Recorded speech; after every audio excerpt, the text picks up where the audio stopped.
Welcome back. In this lecture, we'll introduce shuffling and examine how to apply it to ND arrays. Let's start with the definition. Simply put, shuffling is rearranging the parts of a dataset. We do so without a fixed pattern in the hope that this will lead to a more heterogeneous dataset. The end goal is to ensure that a random sample will be representative of the entire dataset. One way to visualize this is to imagine a dataset as a deck of cards, with each row being a different card. Then, when we shuffle the deck of playing cards, their order gets mixed up, but the cards remain whole, and we don't lose any cards, right? The exact same thing happens when we shuffle arrays, as entire rows of data get moved up or down the dataset, but their contents remain unchanged. This is because data stored on the same row often refers to the same client or date. Hence, keeping rows intact is often crucial. Now that you understand shuffling, let's apply it to our lending company data. As always, we'll start by importing and displaying the dataset we want to shuffle. To better see the effects of shuffling, for the initial part of this lecture, we'll use only the first 8 rows of the dataset. One way to do this is by slicing the output of the load.txt function, so we can just add bracket, colon, 8, bracket at the end of the line. We see that the variable now only contains the initial 8 rows of the dataset, so we've achieved our goal. After setting everything up, we can call the shuffle method. Hence, we type np.random.shuffle and add lending company data numeric in the parentheses. This function takes an ND array and shuffles it in place. In less technical terms, it only saves the shuffled array over the original one. It won't return any values. That's why as we run the cell, we get no output. To see the change in values, we need to display the dataset variable, which we can do in the next cell. Right away, we can observe changes compared to the original array shown above, so the dataset has been successfully mixed up. However, we can also notice that all the values within each row are in the appropriate columns. Thus, we've successfully shuffled the dataset. In a new cell, paste the random shuffle function and the line calling the dataset variable. If we run this code, it will shuffle the dataset once more, but will it give us different values, or can a dataset be shuffled only once?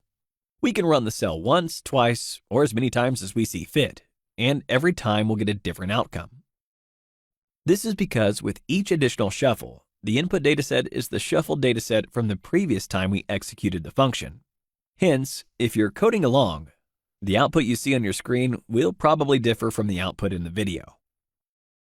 All right, now that we've seen that shuffling keeps rows intact, let's re-import the dataset. This time, however, we'll be taking the entire dataset rather than only the first few rows. So we can leave out the slicing syntax at the end.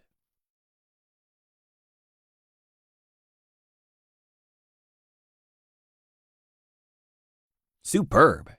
Before we move on to other ways of shuffling data, we want to quickly comment on a common coding practice. Whenever you're using the same function or method many times in your analysis, it's a good idea to directly import it, rather than referencing it from its module every time. Since we often shuffle data before we analyze it, we can go to a new cell and type from numpy.random import shuffle. Now, whenever we want to shuffle the dataset, we don't have to write np.random at the start of the line. To see this in practice, run the cell. We once again see a shuffled array. The only difference is that we're now rearranging the entire array, rather than only the first 8 elements. But that's simply because we decided to change the input dataset a minute ago. Good job! Now, let's relate shuffling to another frequently used NumPy tool. More precisely, think of random generators and how we can use them to generate data. In fact, they have a different capability of shuffling data too. Of course, before we jump into the generator shuffle method, we'll need to import 2 more things from NumPy's random module, generator, and PCG64. Now that we've done this, we'll write array rg and set it equal to the generator function, gen, in a new cell. Furthermore, we'll add the PCG function in parentheses. On the next line, we'll call the shuffle method on the randomly generated array, array rg, by typing array_rg.shuffle.